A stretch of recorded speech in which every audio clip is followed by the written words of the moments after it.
Hi mga kasol, good afternoon.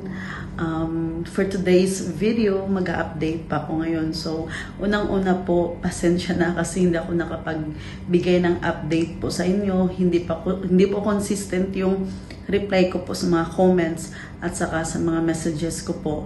So, kasi nga sa sobrang busy, kahapon nag-travel po ako from Davao to Manila. Then kaninang umaga, from Manila to Vietnam. So, andito na pa ako ngayon sa Vietnam. Andito ako ngayon sa hotel, nagre-rest kasi sobrang pagod po. Wala akong tulog kaninang umaga. So, alam niyo mga kasol, isi-share ko po sa inyo kung ano po yung nangyari kanina during po my travel po from Philippines. So, nung nasa immigration na po ako, hindi ako nag-expect na ganun ka-stricto yung IO po na napuntahan ko.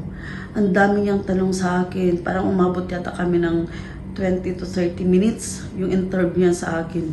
Yung checking niya sa system, ganun. So, ang dami niyang alam niyo ba, akala ko hindi na ako makakalabas. Pero yung prayer ko, Lord, your will be done. Kung will mo, palalabasin nila ako. Pero pag hindi, so meaning Lord, may purpose ka pa sa buhay ko. May magandang purpose ka sa buhay ko. Kaya naisip ko yung Jeremiah 29:11. Sabi niya, "For I know the plans I have for you, declares the Lord. Plans to prosper you, not to harm you.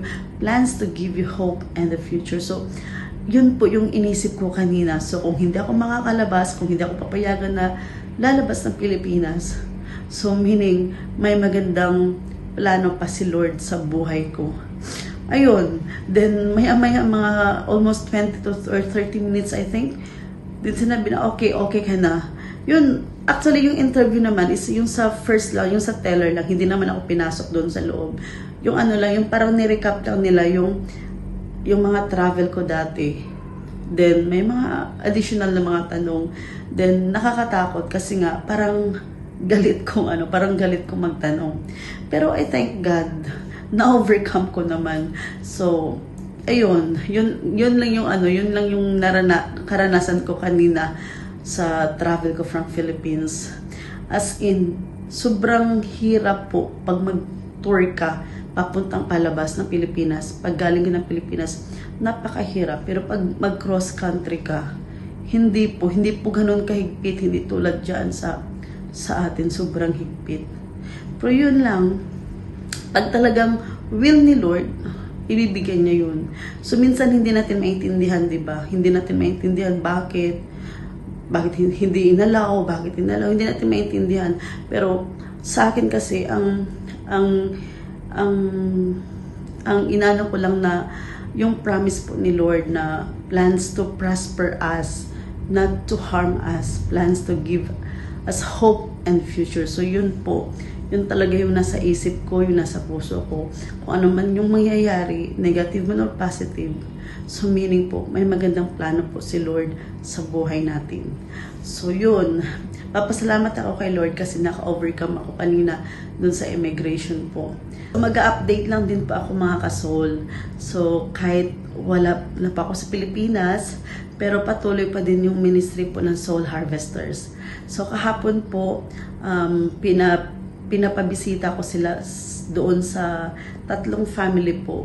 So, nagpunta sila kahapon.